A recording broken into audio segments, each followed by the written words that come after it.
Hi friends, this is कंचन। स्वागत है आपका मेरे चैनल नॉलेज वेदा पे। फ्रेंड्स, आज हम बात करने जा रहे हैं अप्रैल 2023 के करंट अफेयर्स के पार्ट 2 की। ठीक है, तो इसमें बाकी जो बचे हुए हमारे 50 करंट अफेयर्स थे उनको हम कवर करने जा रहे हैं। ठीक है, तो शुरू करते हैं। सबसे पहले हम बात करेंगे, सबसे पहली जो हमारी न्यूज़ है वो है कि मध्य प्रदेश का जो गांधी सागर सैंक्चुरी है वो चीतों का दूसरा घर बनने जा रहा है।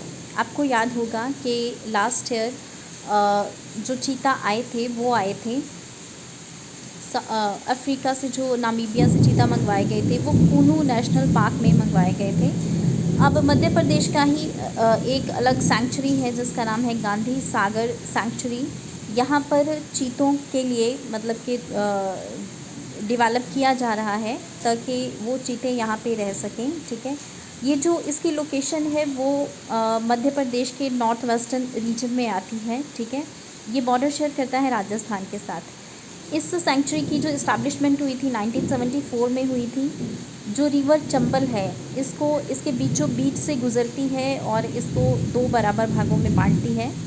अगर हम पेड़ पौधों की प्रजातियों की बात करें तो यहाँ पर इस सेंचुरी में खैर, सलाई, कढ़ाई, दावदा, तेंदू और पलाश के पेड़ पाए जाते हैं। ठीक है, अगर हम जानवरों की बात करें तो चिंकारा है, नीलगाय है, स्पॉटेड डियर है। ठीक है, इसके अलावा इंडियन लेपर्ड है, स्ट्रिप्ड हाइना है, जैकल है, ये सब यहाँ पे इस रीजन में पाए जाते हैं। इसके अलावा यहाँ पर काफ़ी अच्छी मात्रा में घड़ियाल भी हैं।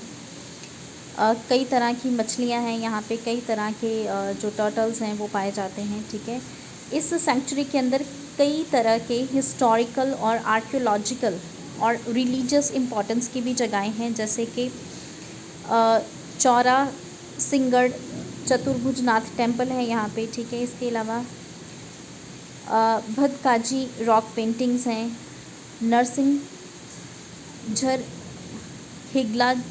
हिगलाजगढ़ फोर्ट है इसमें। ठीक है, इसके अलावा यहाँ पे तर्केश्वर टेम्पल भी मौजूद है। ठीक है, तो आपने याद रखना है कि मध्य प्रदेश की गांधी सागर सैंक्चुरी को चीतों के लिए दूसरा घर जो है वो बनाया गया है। नेक्स्ट न्यूज़ की बात करेंगे। आशा भोंसले टू रिसीव लता दीनानाथ मंगेशकर पुरस्कार। आशा भोंसले जी को लता दीनानाथ मंगेशकर पुरस्कार से नवाजा जा रहा है। ठीक है, और ये जो ओनर है, ये लता दीनानाथ मंगेशकर अवार्ड, इसको इस्टेब्लिश किया गया था। ये जो मंगेशकर फैमिली है इन्हीं की याद में इसको इस्टेब्लिश किया गया था, और इसके अलावा लता मंगेशकर जी की याद में। ये जो अवार्ड सेरेमनी है ये 24 अप्रैल को हुई। ठीक है, जो कि इनके पिताजी की जो है वो एनिवर्सरी होती है। ठीक है, डेथ एनिवर्सरी होती है।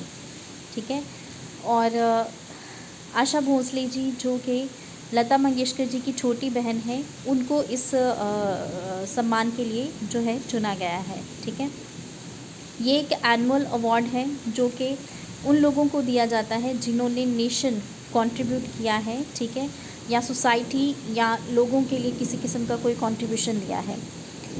ये जो अवार्ड था सबसे पहला जो था वो नरेंद्र मोदी जी को दिया गया था। अगर हम अदर अवार्डीज़ की बात करें इसी साल किस किस को दिया गया है तो उनके नाम जान लेते हैं। एक तो वेटरन गज़ल गायक पंकज उदास जी को मास्टर दीनानाथ मंगेशकर पुरस्कार जो है उनके कंट्रीब्यूशन के लिए दिया जाएगा। इसके अलावा गौरी थिएटर्स के जो प्रशांत दामले हैं, ठीक है, उनकी फ़ैन फाउंडेशन को दिया जाएगा best drama of the year के लिए, जिसका नाम है नियम व अति लागू। इसके अलावा सद्गुरु सेवा संघ ट्रस्ट को दिया जाएगा ह्यूमन सोशल सर्विस के लिए। इसके अलावा ग्रंथाली प्रकाशन विद द वाग्विलासिनी पुरस्कार फॉर कंट्रीब्यूशन टू लिटरेचर। ठीक है, इसके अलावा एक्टर डायरेक्टर जो प्रसाद ओक हैं विद विशेष पुरस्कार for contribution to cinema and drama. इसके अलावा एक्ट्रेस जो विद्या बालन हैं उनको भी सम्मान दिया जाएगा, विशेष पुरस्कार, उनका जो सिनेमा में कंट्रीब्यूशन रहा है उसके लिए। ठीक है, नेक्स्ट बात करेंगे हम। Angela Merkel receives Germany's highest honour. Angela Merkel को जर्मनी का जो सर्वोच्च सम्मान है उससे नवाजा जा रहा है। ठीक है, जर्मनी का जो सबसे सर्वोच्च सम्मान है उसको बोला जाता है ऑर्डर ऑफ मेरिट, ठीक है।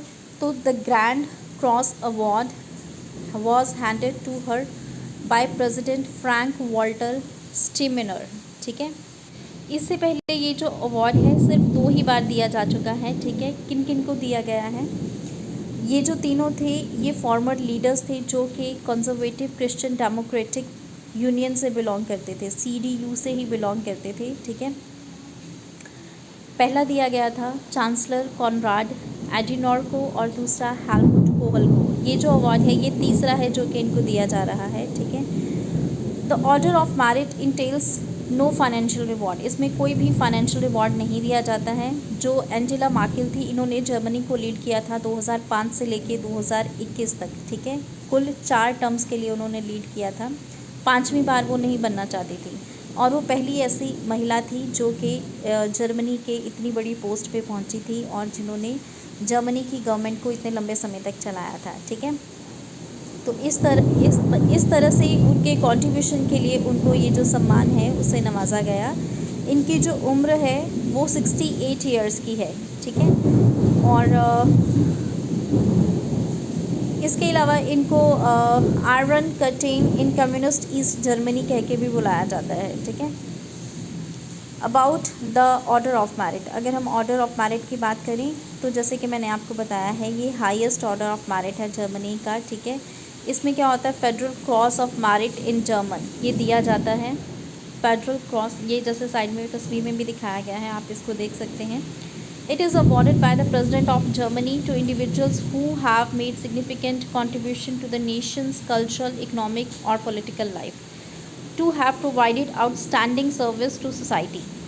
The Order of Merit was established in 1951. 1951 में इसको इस्टेब्लिश किया गया था और जर्मनी का प्रेस्टीजियस अवार्ड है ये, ठीक है, तो ध्यान रखिएगा। नेक्स्ट बात करेंगे, New York city tops the list of world's wealthiest cities 2023। New York दुनिया की जो सबसे अमीर शहर हैं उनमें टॉप पे आई है, ठीक है। अभी एक रीसेंट रिपोर्ट जो है उसको रिलीज़ किया गया है, किसके द्वारा, लंदन बेस्ड एक कंसल्टेंसी है जिसका नाम है हैनली एंड पार्टनर्स, ठीक है, उनके द्वारा इसको रिलीज़ किया गया है। न्यूयॉर्क सिटी को दुनिया की सबसे वेल्दीएस्ट सिटी माना गया है। 2nd और 3rd स्पॉट्स जो हैं वो टोक्यो शहर का है जो कि जापान का शहर है। इसके अलावा सिलिकॉन वैलीज़ बाय बे एरिया रिस्पेक्टिवली, ठीक है। इसके अलावा सिलिकॉन वैलीज़ बे एरिया का 3rd नंबर है। मुंबई जो कि भारत का शहर है उसका 21वां स्थान है और दिल्ली, बेंगलुरु, कोलकाता एंड हैदराबाद जो है उनके नाम भी रिपोर्ट में मेंशन है। हम चेक कर लेंगे कि कौन किस किस नंबर पे हैं, ठीक है। भारत के जो शहर है दुनिया के वेल्दीएस्ट शहरों में वो कौन कौन से शुमार हैं वो देख लेते हैं। ये जो रैंकिंग होती है ये बेस्ड होती है मिलेनियर्स कितने उस शहर में रहते हैं, ठीक है। और ये जो रिपोर्ट है ये 31 दिसंबर 2022 तक के आंकड़ों के अनुसार ये बनाई गई है। जो टॉप 10 सिटीज़ हैं, ठीक है, वो यूनाइटेड स्टेट्स और चाइना की हैं। इसमें कोई भी यूरोप की सिटी नहीं है, सिर्फ एक ही है लंदन। लंदन को छोड़ के कोई और शहर यूरोप से नहीं है। इस रिपोर्ट के अकॉर्डिंगली जो बेंगलुरु है, ठीक है, उसको तेज़ी से ग्रो करते हुए सिटीज़ में मतलब कि शामिल किया गया है, एशिया पैसिफिक रीजन की सिटीज़ में, ठीक है। इस सिटी को आमतौर पर गार्डन सिटी के तौर पे और सिलिकॉन वैली ऑफ इंडिया के नाम से भी जाना जाता है, जो कि अपने टेक्नोलॉजी सेक्टर के कारण सुर्खियों में रहती हैं, ठीक है। Henley and partners compiled the world's wealthiest cities report 2023 covering 97 cities worldwide. इसमें 97 शहरों को, दुनिया के 97 शहरों को कवर किया गया है। अगर हम रिपोर्ट की बात करें तो पहले नंबर पे आती है न्यूयॉर्क सिटी, ठीक है, इसमें 58 बिलियनियर्स हैं। 2nd नंबर पे आती है टोक्यो, इसमें 14 बिलियनियर्स हैं। 3rd नंबर पे the bay area. 4th number पे आती है लंदन, जो बे एरिया है वो भी अमेरिका की ही सिटी है, ध्यान रखिएगा। 5th नंबर पे आती है सिंगापुर। 6th नंबर पे आती है लॉस एंजलिस। 7 नंबर पे आती है हांगकांग। 8 नंबर पे बीजिंग। 9 नंबर पे शंघाई और 10 नंबर पे आती है सिडनी, ठीक है। मुंबई 21वें नंबर पे है और दिल्ली जो है वो 36वें नंबर पे है, ठीक है। ध्यान रखिएगा। नेक्स्ट बात करेंगे हम, India retains third spot as a unicorn hub shows Hurun report. India ने अपनी जो जगह है वो तीसरे नंबर पे बनाई हुई है यूनिकॉर्न हब में, तीसरे नंबर पे आता है। ये हुरून रिपोर्ट जो हाल ही में पब्लिश हुई है वो बताती है, ठीक है। यूनाइटेड स्टेट्स और चाइना के बाद इंडिया का नंबर आता है यूनिकॉर्न के लिस्ट में, ठीक है। चाइना और यूएस के पास 316 और 666 यूनिकॉर्न्स हैं रिस्पेक्टिवली। चाइना के पास हैं 316, यूएस के पास हैं 666 यूनिकॉर्न्स, ठीक है। पेंडेमिक के बावजूद इंडिया ने 14 नए यूनिकॉर्न्स जो हैं वो इंडिया में मतलब कि नए खड़े हुए, ठीक है। ये जो रिपोर्ट है ये बताती है कि बाइजू जो है भारत का वो मोस्ट वैल्यूएबल यूनिकॉर्न है, ठीक है, जिसकी के वैल्यूएशन जो है वो है 22 मिलियन यूएस डॉलर्स। इसके बाद आता है स्विगी का नंबर और ड्रीम 11 का, और दोनों का जो प्रोजेक्टेड वैल्यू है वो 8 बिलियन यूएस डॉलर्स हैं, ठीक है। बाइजू जो है वो टॉप 10 यूनिकॉर्न्स में भी आता है जिनकी के लार्जेस्ट वैल्यूएशन है सिंस प्री कोविड, ठीक है। The research also noted that China and India are the two nations that produce most unicorns outside। मतलब कि भारत और चाइना दो ऐसी कंट्रीज़ हैं जिन्होंने कि ज़्यादातर जो यूनिकॉर्न्स हैं वो अपने देश से बाहर खड़े किए हैं, ठीक है। और founders from India co-founded 70 unicorns outside of China, whereas China co-founded 32 outside of China compared to 316 in China, ठीक है। तो चाइना ने भी अपने देश से बाहर यूनिकॉर्न्स अपने खड़े किए हैं और इंडिया ने भी, ठीक है। यूनिकॉर्न अब होता क्या है, एक ऐसा बिजनेस जिसमें कि एक प्राइवेटली सेटअप होता है बिजनेस, ठीक है, जिसकी के जो वैल्यू होती है वो 1 बिलियन यूएस डॉलर से ऊपर होती है। इस टर्म को सबसे पहली बार पब्लिश किया गया था 2013 में, और इसको कॉइन किया था एलीन ली के द्वारा, ठीक है। और उन्होंने एक मिथिकल एनिमल को इसको रिप्रेजेंट करने के लिए चूज़ किया था यूनिकॉर्न को, ठीक है। तो नेक्स्ट न्यूज़ की बात करेंगे अब हम। Cyclone Ilsa powerful storm hits western Australia. एक चक्रवात इल्सा नाम का आया है, बहुत ही पावरफुल स्टॉर्म रहा है जिसने कि वेस्टर्न ऑस्ट्रेलिया पर काफ़ी प्रभाव डाला, ठीक है। तो वेस्टर्न ऑस्ट्रेलिया पर इसकी तस्वीर देख सकते हैं, काफ़ी ज़्यादा मतलब कि प्रभाव डाला गया इस साइक्लोन के द्वारा, ठीक है, जिसमें कि जो हवा की जो स्पीड होती है वो बहुत ही ज़्यादा होती है और जो पॉपुलेटेड एरियाज़ होते हैं उनको ठीक ठाक तरीके से डैमेज कर देता है साइक्लोन, ठीक है। तो ये ख़ास तौर पर इसने जो प्रभावित किया वो पोर्ट हेडलैंड, जो कि दुनिया का सबसे बड़ा आयरन ओर एक्सपोर्ट हब है, उसको इसने उस पर काफ़ी प्रभाव डाला इसने, ठीक है। The storm has been downgraded to category 2 but alerts remains in place for the same inland communities, ठीक है। मतलब ये 2 कैटेगरी का स्टॉर्म था जो कि ज़्यादा मतलब कि तबाही करने वाला नहीं होता, लेकिन बावजूद मतलब कि अलर्ट पे डाला गया था उन सोसाइटीज़ को जहाँ पे कि इस चीज़ का अंदेशा था कि वहाँ पे प्रभाव पड़ सकता है। The cyclone is the strongest to hit the region in some 14 years। Ilsa formed from the tropical low off the coast of Indonesia on 6 April. 6 अप्रैल को ये इंडोनेशिया की तरफ से चला था, ठीक है, जो कि ऑस्ट्रेलिया के वेस्टर्न रीजन तक पहुंचा और वहां पर इसने अपना प्रभाव दिखाया। नेक्स्ट है, New Zealand's Kim Cotton becomes first female umpire to officiate men's T20 match. New Zealand की किम कॉटन पहली ऐसी महिला अंपायर बन गई हैं जिन्होंने कि मेंस T20 मैच को अंपायर किया, ठीक है। 5 अप्रैल को during second T20 match between Sri Lanka and New Zealand in Dunedin, Kim Cotton became the first women to serve as an on field umpire in a men's international match between 2 full member teams, making history, ठीक है। तो ये एक मतलब पहली बार ऐसे इतिहास में हुआ है जब एक फ़ीमेल ने मेल की जो टीम है उसको अंपायर किया हो, ठीक है। इससे पहले उन्होंने काम किया हुआ as a TV umpire in 54 women's T20 and 24 women's ODIs as well as officiating at the women's T20 and ODI World Cups from 2018 to 2023, ठीक है। इससे पहले जो क्लार्क पोलोसक थी वो पहली फीमेल बनी थी जिन्होंने कि मेंस का जो टेस्ट मैच था उसको एज अ फोर्थ अंपायर जो था वो अंपायर किया था, ठीक है। और third test of Border Gavaskar trophy between India and Australia in Sydney in January 2021। तो आपको इनका भी नाम याद होगा, क्लार्क पोलोसक का, ठीक है। उनके बाद ये बनी है, ठीक है।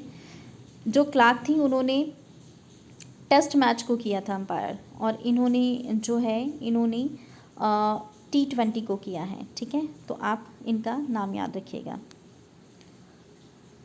नेक्स्ट है a new book titled Gandhi सियासत और संप्रदाय रिटन बाय पीयूष बाबेले। पीयूष बाबेले जी के द्वारा एक बुक लिखी गई है जिसका टाइटल है गांधी सियासत और संप्रदाय, ठीक है। तो आपने बुक का नाम याद रखना है, ऑथर का नाम याद रखना है, ठीक है। ये एक जर्नलिस्ट थे जो कि ऑथर बने हैं, पीयूष बाबेले जी, ठीक है। और इन्होंने हेड किया है मध्य प्रदेश कांग्रेस को, मीडिया डिपार्टमेंट को। He cites extracts from doctor Ambedkar's book Pakistan or partition of India and other sources to claims to contextualise the developments leading up to India's partition in 1947 to bust the illusion spread by Hindu right wing that Mahatma Gandhi was responsible for partition। मतलब कि जो लोग ये कहते हैं कि जो partition हुआ है, जो भारत का बंटवारा हुआ है, उसके लिए गांधी जी रिस्पॉन्सिबल थे, इस जो विचारधारा है इसका जवाब कहीं ना कहीं ये जो किताब है वो देती है। इन्होंने अपनी जो इन्फॉर्मेशन है वो जो डॉक्टर अंबेडकर की जो बुक है Pakistan or partition of India, ठीक है, वहाँ से इंफॉर्मेशन ली है अपना ये जो बुक है इसको लिखने में। तो आपने नाम याद रखना है गांधी सियासत और सांप्रदायिकता। ये लिखी गई है पीयूष बाबेले जी के द्वारा। नेक्स्ट है हमारा, वो कौन सा स्टेट है जिसने रिपील किया है लोकतंत्र प्रहरी सम्मान एक्ट। तो ये है हिमाचल प्रदेश। हिमाचल प्रदेश सरकार के द्वारा लोकतंत्र प्रहरी सम्मान एक्ट जो है इसको रिपील किया गया है, ठीक है। ये जो एक्ट है, ठीक है, ये प्रोवाइड करेगा मंथली पेंशन 20,000 रुपये और 12,000 रुपये की उन लोगों को who lodged in jails during emergency from 1975 to 1977। उन लोगों को ये फ़ंड दिया जाएगा जो कि इमरजेंसी के दौरान 1975 से 77 के बीच में जेल में रहे हैं, ठीक है। और इससे पहले जो the repeal of the act shall not be affect the previous operations of the said act. तो जो इस एक्ट के जो पहले प्रोविजंस हैं उस पर इसका कोई प्रभाव नहीं पड़ेगा, ठीक है। शिव प्रताप शुक्ला, मतलब हिमाचल प्रदेश के बारे में और अलग से जानकारी दी गई है कि जो शिव प्रताप शुक्ला जी हैं वो 22वें गवर्नर बन गए हैं हिमाचल प्रदेश के, ठीक है। 31st if governs with additional charge also counted of Himachal Pradesh since February, ठीक है, माफ़ कीजिएगा। यूँ तो वो 22वें बने हैं, लेकिन अगर एडिशनल चार्जेस को भी काउंट किया जाए तो 31वें बने हैं। कई बार ऐसा होता है कि जो एक गवर्नर होता है, एक राज्य का गवर्नर होता है, उसको दूसरे राज्य की जो रिस्पॉन्सिबिलिटी है वो भी दी जाती है, ठीक है। तो अगर उसको भी काउंट किया जाए तो 31वें हैं, अदरवाइज़ ये 22वें गवर्नर हैं, ठीक है। और फरवरी से इन्होंने ज्वाइन की है अपनी पोजीशन। हिमाचल प्रदेश का जो एरिया है वो है 55,658 किलोमीटर स्क्वायर। जो सीएम है वो सुखविंदर सिंह सुक्खू जी हैं, और जो हिमाचल की जो डिस्ट्रिक्ट्स हैं वो 12 हैं, ठीक है। नेक्स्ट क्वेश्चन की बात करें, Mahila Nidhi first ever women cooperative fund launched by Rajasthan है, ठीक है। राजस्थान के द्वारा महिला निधि जो कि अपनी किस्म का पहला विमेन कोऑपरेटिव फंड है उसको लॉन्च किया गया है, ठीक है। तो आपने याद रखना है राजस्थान का नाम, ठीक है। इसमें राजस्थान के जो चीफ मिनिस्टर हैं अशोक गहलोत, उन्होंने अप्रूव किया है और प्रपोज किया है फॉर गिविंग 8% इंटरेस्ट सब्सिडी उन लोन्स के ऊपर जो विमेन सेल्फ हेल्प ग्रुप हैं, ठीक है, महिला निधि की, उनको दिया जाएगा, ठीक है। Mahila Nidhi is operated entirely by women and acts as complementary body with formal banking system. अगर हम राजस्थान की बात करें तो राजस्थान का जो कुल एरिया है वो है 34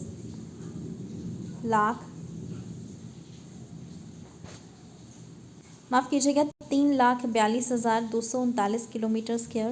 कैपिटल जो है राजस्थान की वो जयपुर है। चीफ मिनिस्टर अशोक गहलोत हैं और जो गवर्नर हैं वो कलराज मिश्रा जी हैं।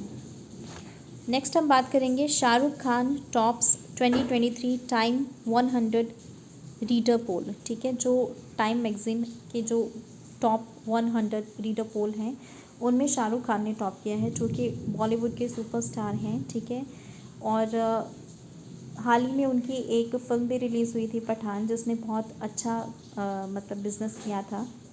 इसके बाद इनकी पॉपुलैरिटी और भी ज़्यादा उसमें इजाफा हुआ। ठीक है, और the actor won the 2023 time 100 reader poll beating the likes of royal couple prince Harry और मेगन मार्कल। इन सब को बीट करके उन्होंने मतलब टॉप पोजीशन हासिल की है। इसमें बड़े बड़े नाम हैं, जैसे कि लॉयनल मेसी हैं, मेटा के जो फाउंडर हैं, मार्क जुकरबर्ग हैं। ठीक है, और भी बड़ी बड़ी हस्तियां हैं, और शाहरुख खान जो हैं वो इसमें टॉप पे आए हैं। आपने इनका नाम ध्यान रखना है। ठीक है, नेक्स्ट बात करेंगे हम India justice report 2022 Karnataka tops among 18 large states. जो कर्नाटका है उसने जो 18 बड़े स्टेट्स हैं उसमें टॉप किया है इंडिया जस्टिस रिपोर्ट में। ठीक है, India justice report 2022 Karnataka tops among 18 large states. जो इंडिया जस्टिस रिपोर्ट है 2022 की, ठीक है, इसमें 18 जो बड़े स्टेट्स हैं, इसके अलावा जो मिड साइज स्टेट्स हैं जिनकी की जो पॉपुलेशन है वो 1 करोड़ से ज़्यादा है। ठीक है, उनकी परफॉर्मेंस को, उनकी जुडिशियल परफॉर्मेंस को काउंट किया गया है। ठीक है, इसके कई सारे पैरामीटर्स होते हैं, जैसे कि पुलिस, जुडिशरी, ठीक है, जेलें होती हैं, लीगल एड। ठीक है, ये सारी जो पैरामीटर्स हैं उनको इंक्लूड करके जस्टिस कितने टाइम में डिलीवर हुआ है उस हिसाब से इस रिपोर्ट के जो रिजल्ट्स हैं वो निकाले जाते हैं। ठीक है, जिसमें कर्नाटका ने टॉप किया है। सेकंड नंबर जो आता है वो आता है तमिलनाडु का। थर्ड पोजीशन है तेलंगाना की, और चौथी पोजीशन है गुजरात की। आंध्र प्रदेश आ रहा है 5वें नंबर पे। ठीक है, और 4 अप्रैल को न्यू दिल्ली में इस रिपोर्ट को रिलीज़ किया गया था।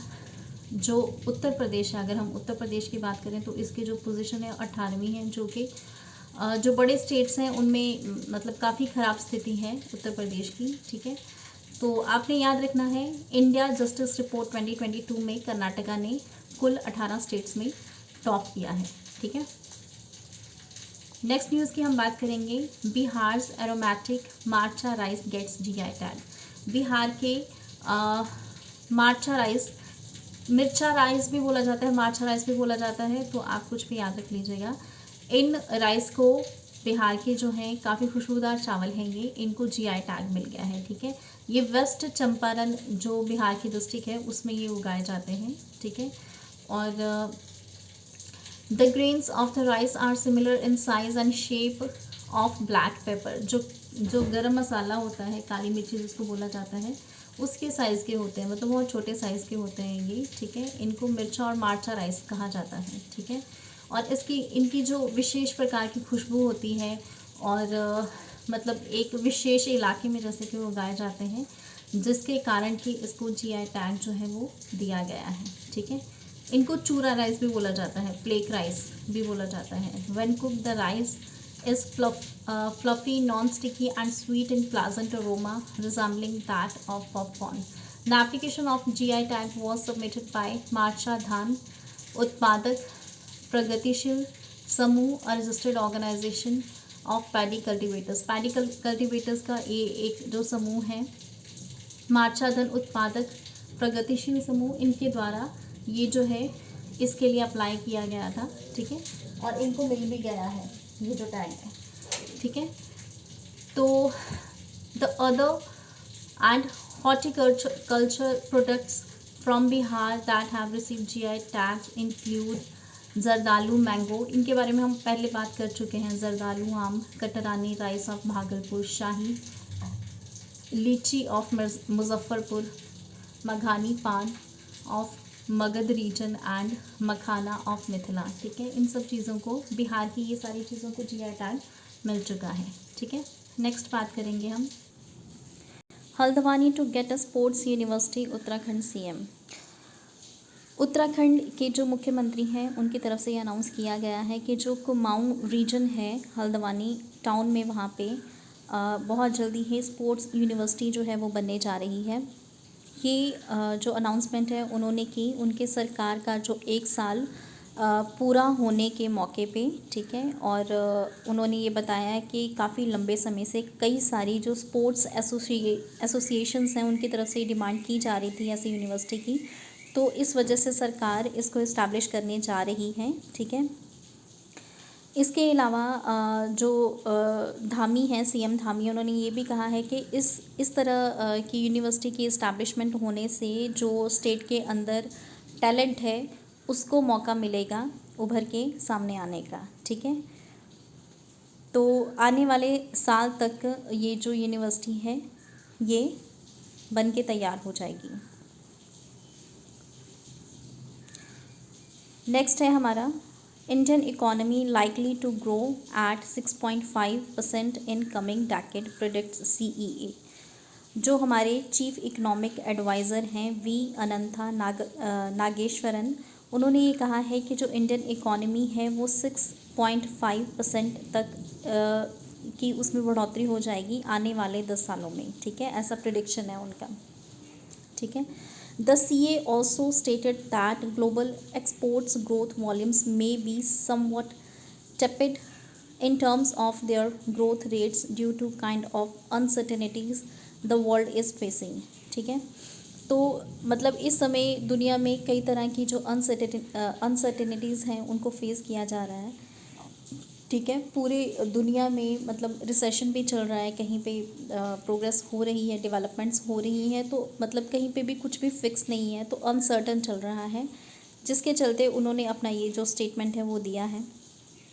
The financial ministries economic survey has projected the economic growth to be 6.5 in the 2023-24 fiscal beginning April 2023, while the RBI has projected India's economic growth to slow down to 6.4% in financial year 24 from 7% to current fiscal year।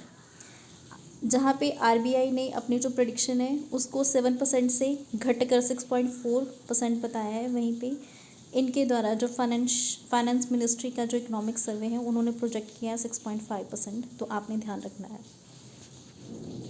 Next है भारत पे ties up with NITI Aayog's WEP to support women entrepreneurs. जो महिला entrepreneurs हैं उनको support करने के लिए, जो महिला उद्यमी हैं उनको सपोर्ट करने के लिए भारत पे ने नीति आयोग के साथ जो है वो टाई अप किया है, ठीक है। फिनटेक कंपनी है भारत पे। Under its corporate social responsibility initiative Bharat पे cares has partner with NITI Aayog. NITI Aayog का जो विमेन एंटरप्रेन्योरशिप प्लेटफॉर्म है उसके साथ इन्होंने जो है वो टाई अप किया है, ताकि वो जो महिला उद्यमी हैं देश के अंदर उनको प्रमोट कर सकें, ठीक है। कंपनी ने कहा है कि उनका जो कोर फोकस रहेगा वो इस एरिया पे रहेगा कि वो किस तरह से मतलब कि वो फैसिलिटेट कर सकें, ताकि जो महिला उद्यमी हैं वो अपना जो उद्यम वो स्टार्ट करने वाले हैं उनका किस तरह से विकास हो सके। उनको किसी किस्म की अगर सपोर्ट चाहिए, मेंटोरशिप चाहिए, नेटवर्किंग चैनल्स, लर्निंग रिसोर्सेज की सहायता चाहिए, तो वो सब प्रोवाइड करा सकें, ठीक है। According to 6th economic census by ministry of Statistics and Program Implementation, women comprises only 13.76% of the total entrepreneurs in India। Total जो एंटरप्रेन्योर हैं इंडिया में उनमें महिलाओं का सिर्फ 13.76% ही हिस्सा है, ठीक है, जो कि 8.5 मिलियन है out of the total 58.5 million entrepreneur में से, ठीक है, जो कि बेहद कम है। तो आपने याद रखना है भारत पे ने नीति आयोग के साथ टाई अप किया है ताकि वो विमेन एंटरप्रेन्योरशिप प्लेटफॉर्म को जो है वो अपनी सहायता प्रदान कर सकें। नेक्स्ट है what is the sky canvas project. Sky canvas project क्या है इसके बारे में जान लेते हैं।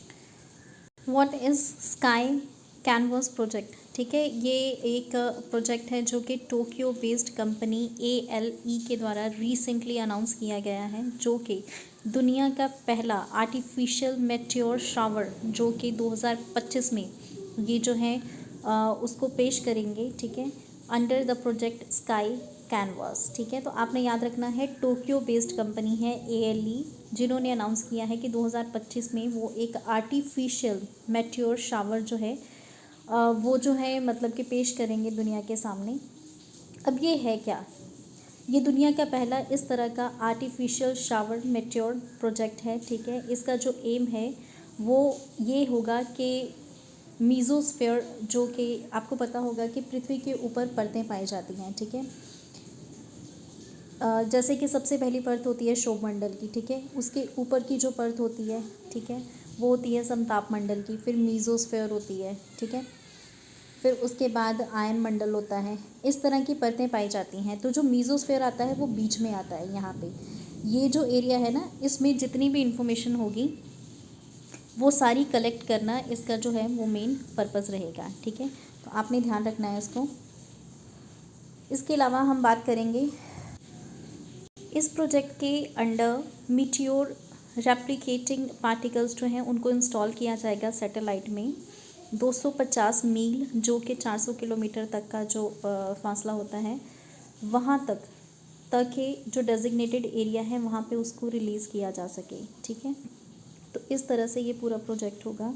They will be visible over 125 mile, यानी 200 किलोमीटर के एरिया तक ये विजिबल रहेंगे। The ingredients in the pellets can be altered to change the color, which means that multicolored flotilla of shooting stars could be created। ठीक है, तो इस तरह से मतलब आर्टिफिशियली जो मेट्योर्स हैं उनको क्रिएट किया जाएगा स्काई में। ठीक है, तो इसको ध्यान रखिएगा आप। नेक्स्ट है हमारा Haryana becomes first state in India to have 100% electrified railway network. जो हरियाणा है वो देश का पहला ऐसा राज्य बन गया है जहाँ का जो रेलवे नेटवर्क है वहाँ पर 100% जो इलेक्ट्रिसिटी है वो मतलब इलेक्ट्रिफाइड है पूरी तरह से 100%। ठीक है, the existing broad gauge network of Haryana is 1701 route kilometers, which is now 100% electrified, resulting saving on account of reduced line haul cost. Heavier haulage capacity increased sanctional capacity, reduced operating and maintenance cost of electric loco, energy efficient and eco-friendly mode of transportation with reduced dependence on imported crude oil, saving of foreign exchange. ठीक है, तो आपने हरियाणा का नाम ध्यान रखना है। यहाँ का जो रेलवे है वो 100% इलेक्ट्रिफाइड रेलवे बन गया है। नेक्स्ट है Banarasi paan and 4 other products get GI tag. Banarasi पान और 4 और चीज़ों को GI टैग मिला है, तो आपने ध्यान रखना है। हाल ही में एक्चुअली बहुत सारी चीज़ों में GI टैग मिला है, तो ये आपको याद रखना बेहद ही ज़रूरी है कौन सी चीज़ कहाँ से बिलोंग करती है। ठीक है, तो इसके बारे में डिटेल में जान लेते हैं। बनारसी लंगड़ा मैंगो, रामनगर भांटा बोलते हैं ब्रिंजल को। ठीक है, इसके अलावा आदम चीनी राइस, इन सब चीज़ों को मिला है। अब कौन सी चीज़ कहाँ से बिलोंग करती है। बनारसी पान has received the geographical indication tag. This signifies that product from specific geographical location possesses qualities that are due to the origin। अपने डिलीशियस स्वाद के लिए इसको जाना जाता है बनारसी पान को। ठीक है, इसमें कुछ खास किस्म के इंग्रेडिएंट्स मिलाए जाते हैं और कुछ और प्रोडक्ट हैं जो कि वाराणसी से ही बेस्ड हैं। ठीक है, एक है बनारसी लंगड़ा मैंगो, एक है रामनगर भांटा ब्रिंजल और एक है आदम चीनी राइस। इन सबको मिल गया है GI टैग। ठीक है, with this development the Kashi region now boost 22 GI tag product. ठीक है, तो ये सारे जो प्रोडक्ट हैं ये बनारस से बिलोंग करते हैं, जिसको काशी भी कहा जाता है। In collaboration with NABARD, national bank for agriculture and rural development Uttar Pradesh, GI applications were filed for 20 state based products during the Covid phase, जिनमें से कि 11 को मिल गया है। ठीक है, 20 प्रोडक्ट के लिए अप्लाई किया गया था, जिनमें से कि 11 प्रोडक्ट को मिल गया है। ठीक है, तो इन प्रोडक्ट्स का नाम याद रखिएगा, ठीक है। नेक्स्ट है हमारा PM applauds GI tag for Ladakh wood carving.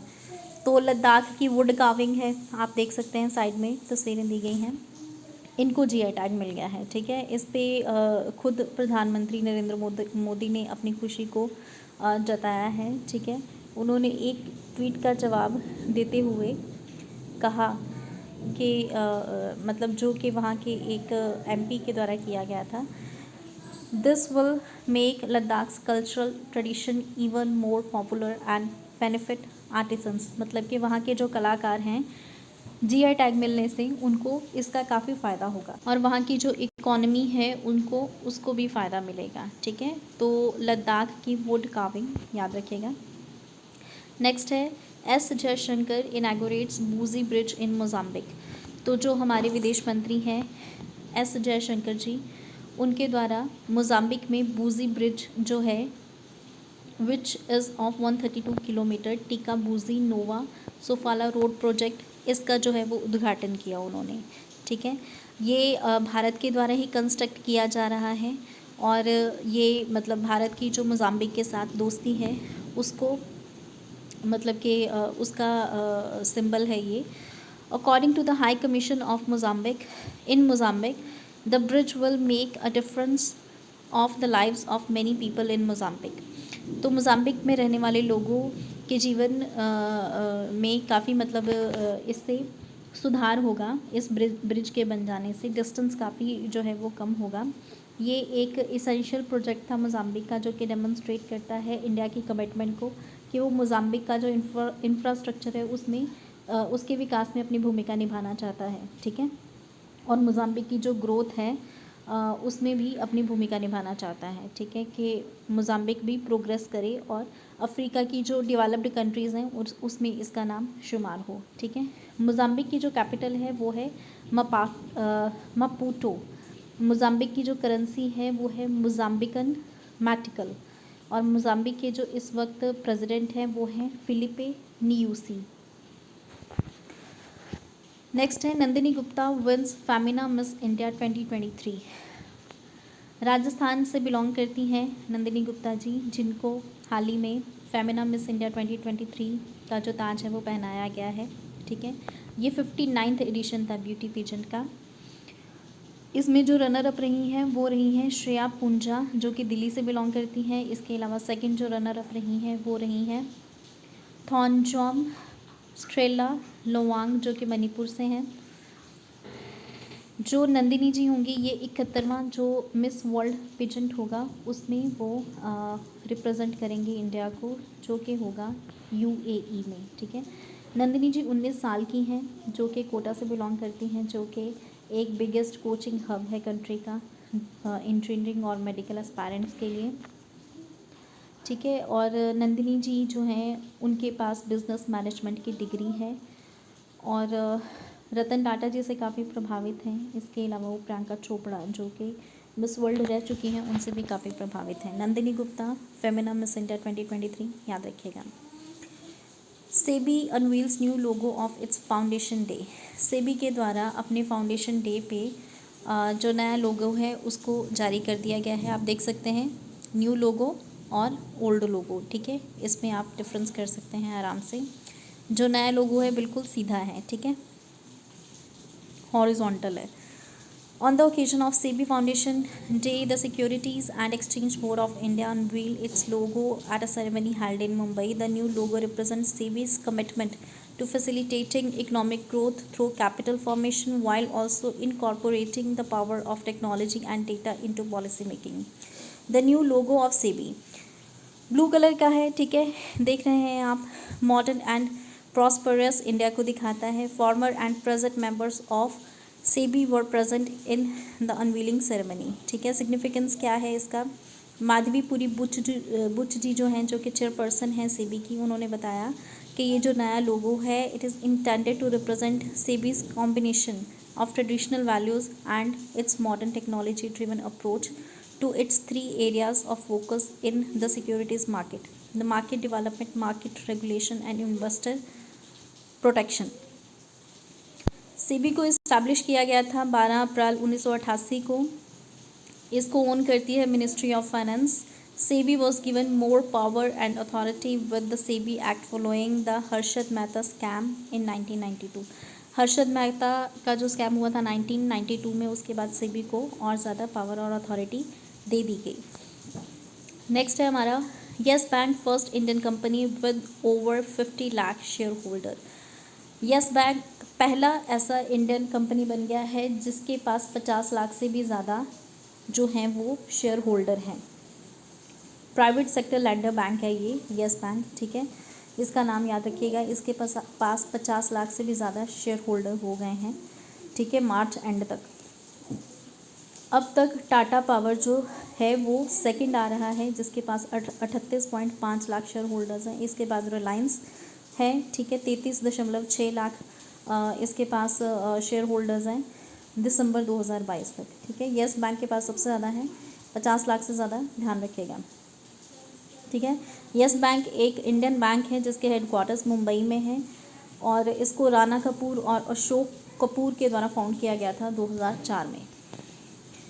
Aman Sehrawat wins first ever gold for India in men's 57 kilogram freestyle category at wrestling championships 2023 held in Astana. Astana में ये रेसलिंग चैंपियनशिप हुई है जो कि फ्री स्टाइल 57 किलोग्राम में हुई है। इसमें अमन शेरावत जी ने पहला गोल्ड जीत लिया है भारत के लिए। 36वां ये एशियन रेसलिंग चैंपियनशिप था जो कि कंबाइंड इवेंट्स का हो रहा था अस्ताना कजाकिस्तान में। तो इसमें इन्होंने किर्गिस्तान के अल्माज समानबेकोव को फाइनल में हरा दिया था, ठीक है। तो अमन शेरावत जी का नाम याद रखिएगा, ठीक है, रेसलिंग में जीते हैं ये 57 किलोग्राम। नेक्स्ट है हमारा Appa Saheb Dharmadhikari awarded with Maharashtra Bhushan award. Appa Sahab धर्म अधिकारी जो हैं उनको जो महाराष्ट्र का स्टेट का जो सर्वोच्च सम्मान है महाराष्ट्र भूषण, इस सम्मान से इनको नवाजा गया है। अप्पा साहब धर्माधिकारी को, इनका नाम याद रखिएगा, ठीक है। ये एक बहुत ही फेमस सोशल वर्कर हैं, ठीक है, प्रीचर हैं, रिफॉर्मर हैं, ठीक है। Dattatreya alias Appa Saheb Dharmadhikari will be the honoured with Maharashtra Bhushan award for the year 2022। इसमें एक मेडल होता है, इसके अलावा 25 लाख रुपए की रकम दी जाती है, ठीक है। इसके अलावा ये जो हैं अप्पा साहब जी, इनको 2017 में पद्मश्री से भी नवाजा जा चुका है, ठीक है। महाराष्ट्र भूषण के बारे में जान लेते हैं। इसको हर साल महाराष्ट्र सरकार के द्वारा दिया जाता है। When the Shiv Sena BJP alliance came in the power in 1995, it proposed to institute this award। 1995 में जब शिवसेना और बीजेपी का अलायंस हुआ था तब इस अवार्ड को मतलब कि जो है वो प्रपोज किया गया था। पहली बार ये अवार्ड जो है 1996 में दिया गया था। तब से इस अवार्ड को हर साल दिया जाता है। इसको लिटरेचर, आर्ट, स्पोर्ट्स, साइंस के फील्ड में दिया जाता है। इसके अलावा social work, journalism, public administration और हेल्थ सर्विसेज में भी इसको दिया जाता है, ठीक है। और आउटस्टैंडिंग अचीवमेंट के लिए ये दिया जाता है। अप्पा साहेब धर्माधिकारी का नाम याद रखिएगा। नेक्स्ट है हमारा the book titled courting England Mughal India the origins of empire by Nandini Das. इस बुक को लिखा गया है नंदिनी दास जी के द्वारा। बुक का नाम याद रखिएगा, courting India, England, Mughal India and the origins of empire, ठीक है। ये प्रोफेसर हैं इंग्लिश लिटरेचर की जो कि यूनिवर्सिटी ऑफ लिवरपूल में मतलब कि कार्यरत हैं। ये जो बुक है वो एक्सप्लोर करती है the complex relationship between England and the Mughal India in the early modern period, focusing on the cultural and literary exchanges that took place between these two worlds, ठीक है। तो जो भी कल्चरल और लिटरेरी एक्सचेंजेस हुए उस पीरियड में British और मुगल के बीच में, उसको उसके बारे में ये जो बताती है ये जो किताब है।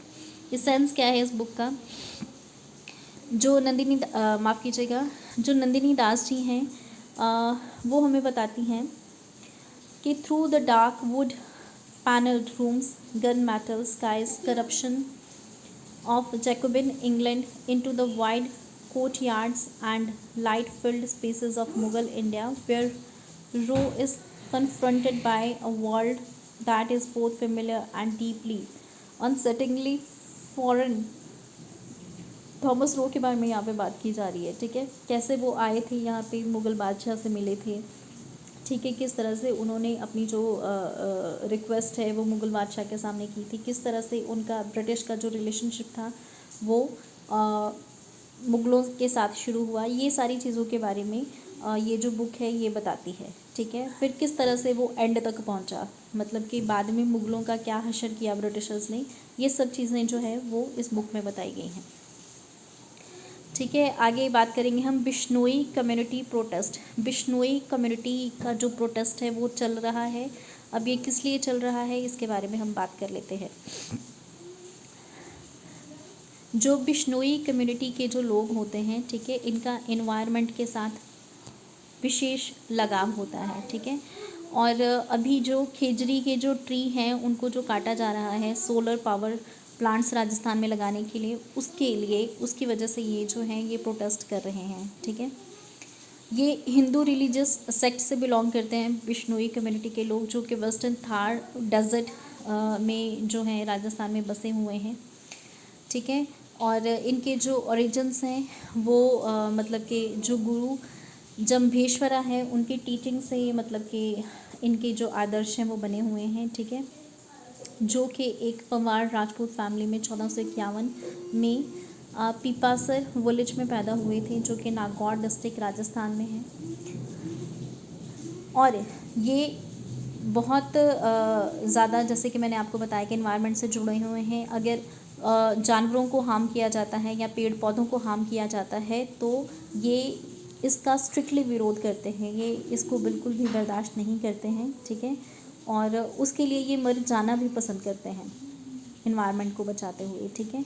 इनकी ही कम्युनिटी से एक पर्सन थी जिनका नाम था अमृता देवी, ठीक है, वो एक बिश्नोई वुमेन थी जिनको कि 1730 में प्रोटेस्ट के दौरान उनको मार दिया गया था, जबकि जो खेजड़ी ट्रीज़ का जो उपवन था ना उनको जब तबाह किया जा रहा था तो वो प्रोटेक्ट करने की कोशिश कर रही थी और उस वक्त उन्होंने अपना बलिदान दे दिया था एनवायरनमेंट को बचाने के लिए ही, ठीक है, अमृता देवी जी ने। अब खेजड़ी ट्री के बारे में जान लेते हैं। इन्हें काफ़ी पवित्र माना जाता है राजस्थान में, ठीक है। इनको जंत और जंती भी बोला जाता है अलवर और सीकर और झुंझुनू के इलाकों में। सिग्निफिकेंस क्या है? It is nitrogen fixing tree which enhances the fertility of soil. ये नाइट्रोजन को इन्हांस करते हैं और फर्टिलिटी जो कि उपजाऊ शक्ति होती है भूमि की उसको भी बढ़ाते हैं, ठीक है।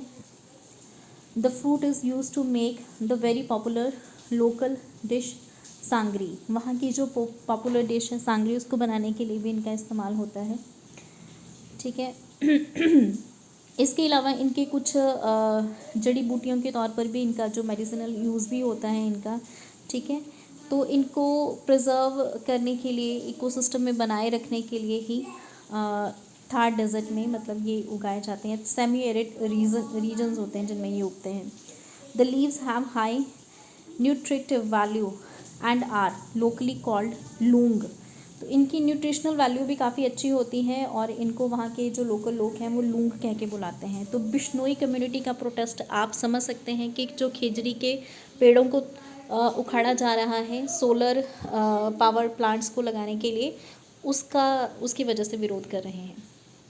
नेक्स्ट है हमारा Andhra Pradesh CM Jagan Mohan Reddy wealthiest CM in India, ADR report. तो एडीआर की रिपोर्ट जो है उसमें ये बताया गया है कि जो भारत के सबसे अमीर सीएम हैं वो हैं आंध्र प्रदेश के सीएम जगन मोहन रेड्डी जी, ठीक है। उनके पास जो वेल्थ है वो है 510 करोड़ रुपए की। सेकंड नंबर पे आते हैं पेमा खांडू जी जो कि जिनके पास के 163 करोड़ की वेल्थ है, जो कि अरुणाचल प्रदेश के मुख्यमंत्री हैं। थर्ड नंबर पे आते हैं नवीन पटनायक जी 63 करोड़ की वेल्थ के साथ, ठीक है।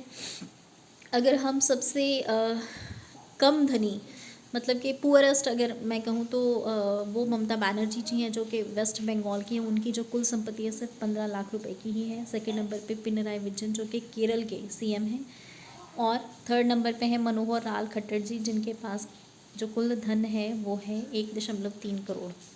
ठीक है, नेक्स्ट बात करेंगे। एक मशहूर अभिनेत्री थी जिनको कि नेशनल अवार्ड से भी नवाजा जा चुका था, जिनका नाम था उत्तरा बावकर। इनका हाल ही में देहांत हो गया है। ठीक है, तस्वीरों में आप देख सकते हैं इनको, बहुत सारे आपने सीरीज़ में देखा होगा, मतलब कि जो सीरियल्स आते थे पहले, पुरानी फिल्में थी, उनमें आपने इनको देखा होगा। ठीक है, इन्होंने अपनी जो ट्रेनिंग थी वो नेशनल स्कूल ऑफ ड्रामा से ली थी। इनकी उम्र 79 थी जब इनका देहांत हुआ। ठीक है, इन्होंने काफ़ी सारे प्लेस किए हैं जैसे कि मुख्यमंत्री, ठीक है, मीना गुर्जरी। इसके अलावा ओथेलो में ये परफॉर्म कर चुकी हैं, शेक्सपियर का एक ड्रामा था। इसके अलावा गिरीश कर्नाड का जो तुगलक था उसमें भी ये परफॉर्म कर चुकी हैं। 1984 में उनको संगीत नाटक अकेडमी अवार्ड भी मिला था, और इसके अलावा इंडिया का जो national academy for acting award है वो रिसीव कर चुकी हैं। मराठी फिल्मों में भी वो देखी जा चुकी हैं, जैसे कि डोघी 1995 में आई थी। ठीक है, उसके अलावा उत्तरायण 2005 में आई थी, शेवरी 2006 में आई थी, रेस्टोरेंट 2006 में आई थी। ठीक है, इस तरह से काफ़ी सारी फिल्मों में, सीरियल्स में आ चुकी हैं, तो आप इनका नाम याद रखिएगा। उत्तरा बावकर, इनका देहांत हुआ है। नेक्स्ट है NISAR satellite to map Himalayas seismic zones. NISAR जो सैटेलाइट है जो हिमालय के सिस्मिक जोन्स हैं उनको नापने के लिए, उनको मापने के लिए ये जो है निसार सैटेलाइट इसको मापेगा। ठीक है, तो इसका आपने नाम याद रखना है। डिटेल में इस न्यूज़ के बारे में बात कर लेते हैं।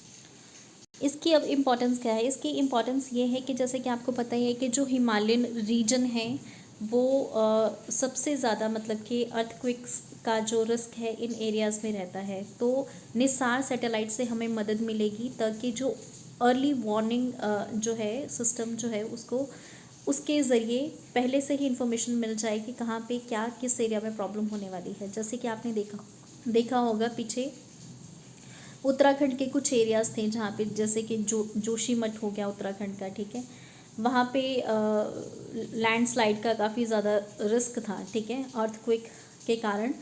तो निसार सैटेलाइट से हमें एडवांस में ही इंफॉर्मेशन मिल जाएगी और हम जो हैं वो पहले ही एक्शन लेने की स्थिति में होंगे। जो निसार है वो स्टैंड करता है NASA ISRO synthetic aperture radar. ठीक है, तो इसरो और जो नासा है इनके द्वारा मिलकर इसको जॉइंटली डेवलप किया गया है। ठीक है, तो आपने याद रखना है the cost of NISAR satellite is expected to be around $900 million. ठीक है, NISAR is expected to be launched in January 2024 from Satish Dhawan space centre into near polar orbit. It is earth observation satellite. तो earth observation satellite है, इसको जनवरी 2024 में जो है वो launch किया जाएगा, जिससे कि हमें जो हिमालय के जो सिस्मिक जोन्स हैं उनके बारे में जो जानकारी एकत्रित है वो करने में मदद मिलेगी। नेक्स्ट है हमारा Telangana CM unveils 125 feet tall Ambedkar statue unveiled इन हैदराबाद। तो जो तेलंगाना के जो सीएम हैं जिनका नाम है के चंद्रशेखर राव, उनके द्वारा 125 फुट जो ब्रॉन्ज स्टैचू है डॉक्टर अंबेडकर की उसको अनवील किया गया। ठीक है, हैदराबाद में किया गया। डॉक्टर अंबेडकर की 132वीं बर्थ एनिवर्सरी थी उसके मौके पे। ठीक है, जो डॉक्टर अंबेडकर थे वो हमारे संविधान के चीफ आर्किटेक्ट थे। ठीक है, आपको याद ही होगा। The unveiling ceremony was a grand affair with provisions made to accommodate over 35,000 individuals from all 119 constituencies. Additionally, approximately 750 state-owned road transport corporation buses were deployed to facilitate public transportation to the event. तो एक बड़ा event था जिसमें कि ये जो ceremony है इसको जो है वो ऑर्गेनाइज़ किया गया था, इनके स्टैचू को अनवील किया गया था। ठीक है, तो अब हैदराबाद में डॉक्टर अंबेडकर का सबसे ऊंचा स्टैचू है। ये जो तेलंगाना है इसको फाउंड किया गया था 2 जून 2014 को इसकी जो कैपिटल है वो हैदराबाद है। चीफ मिनिस्टर के चंद्रशेखर राव है। जो गवर्नर हैं वो है तमिल साई सुंदराराजन। और जो ऑफिशियल एनिमल है यहाँ का वो है चीतल। नेक्स्ट है हमारा SBI launches its coffee table book the banker to every Indian. SBI के द्वारा एक बुक लॉन्च की गई है जिसका नाम है the banker to every Indian. ठीक है। SBI का जो हेडक्वार्टर है वो मुंबई महाराष्ट्र में है, जहाँ पे इसको अनाउंस किया गया है इस किताब को। ठीक है। और इसने अपने 75 साल जो हैं वो पूरे किए हैं। ठीक है। 200 साल की जो हिस्ट्री है वो SBI की रही है। ठीक है। इसको इस्टेब्लिश किया गया था 1955 में। 200 साल की हिस्ट्री ऐसे रही है क्योंकि पहले किसी और नाम पे था ये बैंक। ये जो SBI है मतलब स्टेट बैंक ऑफ इंडिया है, इसका ये जो नामकरण है वो 1955 में पड़ा। इससे पहले अलग नाम से ये जाना जाता था। ठीक है। The coffee table book details the banks history ever since independence. तो इस किताब में इंडिपेंडेंस के बाद की जो हिस्ट्री है इस बैंक की उसके बारे में बताया गया है। Book is a tribute to the spirit of India's independence and SBI's contribution to nation building. It showcases the ethics, technological advancements and transformations with the important initiatives undertaken by the bank. It showcases the ethics, technological advancements and the transformations with the important initiatives undertaken by the bank. The book is not just a celebration of our past but a testament to our commitment to the future. ठीक है। तो ये सब चीज़ें bank से related आज़ादी के बाद बैंक ने क्या क्या डिसीजंस लिए, क्या क्या इनिशिएटिव्स लिए, क्या सक्सेस मिली इसको। ठीक है। क्या क्या इम्पोर्टेंट भूमिका रही देश के विकास में इसकी, इस सब के बारे में बताया गया है। SBI ने लॉन्च की है book the banker to every Indian, याद रखिएगा। Festivals of Vishu, Rongali Bihu, Vaishakhadi and Puthandu Pirappu being celebrated in different parts of the country। तो ये जितने भी मैंने त्योहारों के नाम लिए हैं ये सारे कहीं ना कहीं हमारे एग्रीकल्चर से जुड़े हुए हैं। जब खेतों की जो मतलब फसलें हैं वो पक जाती हैं, उनकी कटाई होती है, तो जो किसान है उसकी खुशी में मतलब हर एक रीजन में मतलब हर एक स्टेट के अलग अलग कल्चर के अकॉर्डिंगली जो भी उनके जो मतलब कि सेलिब्रेशंस हैं वो की जाती हैं। ठीक है। जो हमारी प्रेसिडेंट हैं द्रौपदी मुर्मू जी, उन्होंने इस मौके पे बधाई दी। ठीक है। पंजाब में जैसे कि बैसाखी मनाई जाती है। ठीक है।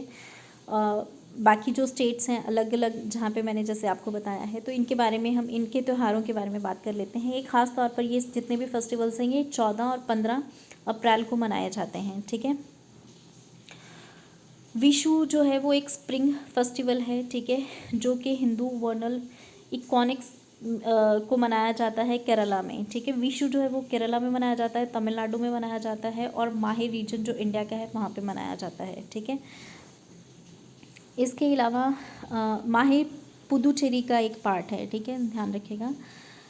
जो बोहाग बिहू या फिर रोंगाली बिहू है, इसको सात बिहू भी बोला जाता है। ठीक है। ये भी एक ट्रेडिशनल एथनिक फेस्टिवल है जो कि नॉर्थ ईस्टर्न इंडिया में मनाया जाता है।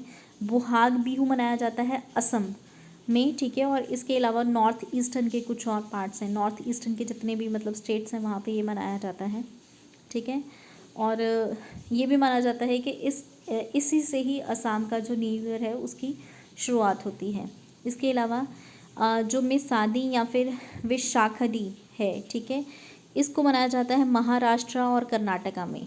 मिसादी या फिर विशाखदी, इसको महाराष्ट्र और कर्नाटका में मनाया जाता है। इसके अलावा पुथांडू, इसको मनाया जाता है तमिल न्यू ईयर के तौर पे। ठीक है। First day of the year on the Tamil calendar, traditionally celebrated as the festival by Tamils as a first day of the Tamil month Chithirai. ठीक है। तो आपने इन सब फेस्टिवल्स के नाम याद रखने हैं और कहाँ कहाँ क्या क्या फेस्टिवल मनाया जाता है उसको भी। नेक्स्ट है हमारा world's first drone carrier, Turkey commissions its largest warship TCG Anadolu. तो टर्की ने कमीशन किया है अपना लार्जेस्ट वॉरशिप TCG अन्नाडोलू। ठीक है। तो इसका नाम याद रखिएगा TCG Anadolu का। The ship will be Turkey's first aircraft carrier and the first ship in the world which with an air wing made primarily of unmanned aircraft होगा, ठीक है।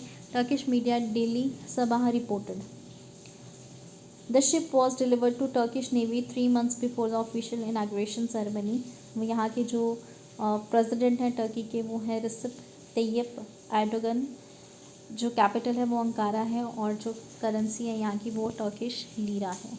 तो TCG अनाडोलू टर्की से संबंधित है, याद रखिएगा, ड्रोन करियर है वहाँ का पहला। नेक्स्ट है Ghana becomes first country in world to approve Oxford university's new R21 malaria vaccine. Ghana दुनिया का पहला ऐसा देश बन गया है जिसने ऑक्सफोर्ड से जो अप्रूव्ड वैक्सीन है मलेरिया का उसको जो है वो ग्रांट कर लिया है। R21 वैक्सीन का नाम है, ठीक है। ऑक्सफोर्ड यूनिवर्सिटी की तरफ से इसको अप्रूव किया गया है। A potential step forward in fighting disease that kills hundreds of thousands of children each year, ठीक है। तो मलेरिया के कारण घाना के हज़ारों बच्चे मर जाते हैं, तो घाना की मदद के लिए ऑक्सफोर्ड यूनिवर्सिटी की तरफ से ये कदम उठाया गया है, ठीक है। तो घाना के पास पहला वैक्सीन गया है ये वाला R21। इस तरह से भी क्वेश्चन आ सकता है कि R21 क्या है, तो R21 is a malaria vaccine, ठीक है। ये पहली बार है, ये पहला मौका है जब किसी रिच नेशन के द्वारा घाना जैसी पुअर कंट्री को इस तरह की मदद की गई है। मलेरिया के कारण घाना में 6 लाख लोग हर साल मरते हैं, जिनमें के बच्चे भी शामिल होते हैं, ठीक है। तो फाइनल स्टेज ट्रायल डेटा के लिए इसको अप्रूवल मिल गया है, ठीक है। तो घाना इस्तेमाल करेगी R21 को, ठीक है, याद रखिएगा। नेक्स्ट है zoological survey of India have discovered a new specie of frogs from deep within Siju cave systems in south Garo Hills district of Meghalaya. तो मेघालय की जो साउथ गारो हिल्स डिस्ट्रिक्ट है वहाँ पे एक फ्रॉग की नई प्रजाति मिली है। जूलॉजिकल सर्वे ऑफ इंडिया को उन्होंने एक फ्रॉग की नई प्रजाति जो है उसको ढूंढ लिया है, ठीक है। इसके बारे में जान लेते हैं। सूजी केव जो है वहाँ से ये मिली है, मेघालय में है ये, ठीक है। मेघालय में स्थित है साउथ गारो हिल्स में सूजी केव, याद रखिएगा। It belongs to cascade Ranidae family and genus Amolops, ठीक है। ये संबंध रखती है कास्केड रानीटे फैमिली से और जीनोस एमोलोप्स से। Genus Amolops is among the largest group of ranid frogs. Ranid frog की जो फैमिली है उससे ये संबंध रखती है। With 73 known species widely distributed across India's north east and north Nepal, Bhutan, China and Indo China region and in Malaya peninsula. तो ये जिन एरियाज़ के नाम लिए हैं इनमें ये प्रजाति जो है वो पाई जाती है। Cascade frogs are named so because they prefer small waterfalls. इनका ये नाम इसलिए है कास्केड फ्रॉग्स क्योंकि जो स्मॉल वाटरफॉल्स होते हैं, छोटे छोटे झरने होते हैं, वहाँ पे रहना ये ज़्यादा प्रेफर करते हैं। It is the second time that a frog was discovered from inside the cave. ये दूसरी बार है जबकि केव के अंदर से ऐसे फ्रॉग्स को डिस्कवर किया गया है देश के अंदर। इससे पहले इसकी जो डिस्कवरी हुई थी वो मिक्सैलिस स्पिलुनका में हुई थी 2014 में, जो कि तमिलनाडु में है केव वहाँ पे। अब सूजी केव्स के बारे में जान लेते हैं। ये लॉन्गेस्ट केव सिस्टम है दुनिया का जो कि मेघालय स्टेट में सिचुएटेड है। 4 किलोमीटर नेचुरल लाइमस्टोन केव है ये सूजी केव। नेक्स्ट है freedom house index Tibet ranked world's least free country. Freedom house index को रिलीज़ किया गया है जिसमें कि तिब्बत को दुनिया की सबसे कम आज़ाद कंट्री जो है वो बताया गया है, ठीक है। तो तिब्बत का जो मामला है वो तो हम सबको पता ही है कि वहाँ पे जो चाइना है वो ज़बरदस्ती मतलब कि उसको एक्वायर करने की कोशिश कर रहा है और अपना कंट्रोल किया हुआ है। और वहाँ के जो निर्वासित सरकार है वो इंडिया के धर्मशाला से चल रही है दलाई लामा के द्वारा, ठीक है।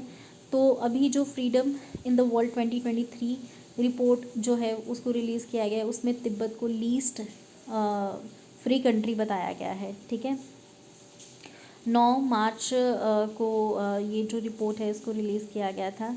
इसके अलावा कुछ और कंट्रीज़ हैं जैसे कि साउथ सूडान है, सीरिया है, इनको भी मतलब इनकी कंडीशन भी ठीक नहीं है, इनको भी लीस्ट फ्री कंट्री की लिस्ट में शुमार किया गया है। और ये तीसरी बार है जबकि तिब्बत जो है उसको बॉटम में रखा गया है। ठीक है, freedom house's surveys conducted in 2021-22, the report stated that residents of Tibet were deprived of basic rights, both Chinese and Tibetan, and that the Chinese government is ruthless in suppressing and signs the dissent among Tibetan. तो उनके जो basic right हैं वो भी उनको नहीं मिल रहे हैं चाइनीज़ गवर्नमेंट के द्वारा। ठीक है, तो इसीलिए ये इस तरह की स्थिति में है। नेक्स्ट है हमारा Kumar Mangalam Birla received AIMA's business leader of decade award. जो कुमार मंगलम बिरला हैं उनको ऑल इंडिया मैनेजमेंट एसोसिएशन के द्वारा business leader of the decade award जो है उससे नवाजा गया है। ठीक है, उनके कॉन्ट्रीब्यूशंस के लिए जो कि उन्होंने इंडियन इंडस्ट्रीज़ को दिए हैं पिछले 10 सालों में। Birla was recognized for his leadership in consolidating and streamlining the operations of the diversifying fight group। ठीक है, तो AIMA JRD Tata corporate leadership award was given to TV Narendran. जो AIMA JRD Tata corporate leadership award है वो TV नरेंद्रम को दिया गया है, जो कि चेयरमैन हैं टाटा स्टील के। और ABB India a leading engineering services company, उसको मिला है MNC in India of the year award. ठीक है, MNC in India of the year award मिला है लीडिंग इंजीनियरिंग सर्विसेज कंपनी को। ठीक है, जिसका नाम है ABB India. The ceremony held in New Delhi also honoured several other leaders and the institutions in the country. खास तौर पे आपने कुमार मंगलम बिरला जी का नाम याद रखना है। ठीक है, ऑल इंडिया मैनेजमेंट एसोसिएशन जो है वो एक नॉन प्रॉफिट ऑर्गेनाइजेशन है जिसका एम है इन्हांस करना मैनेजमेंट स्किल्स को और प्रैक्टिसेस इन इंडिया को। इस ऑर्गेनाइजेशन को फाउंड किया गया था 1957 में। तभी से ही ये एक लीडिंग मैनेजमेंट एसोसिएशन भारत में बनी हुई है। नेक्स्ट है हमारा India rank 77th in the world's most criminal countries ranking. दुनिया की जो सबसे ज़्यादा आपराधिक श्रेणी में आती हैं कंट्रीज़, उसमें इंडिया का 77वां रैंक है।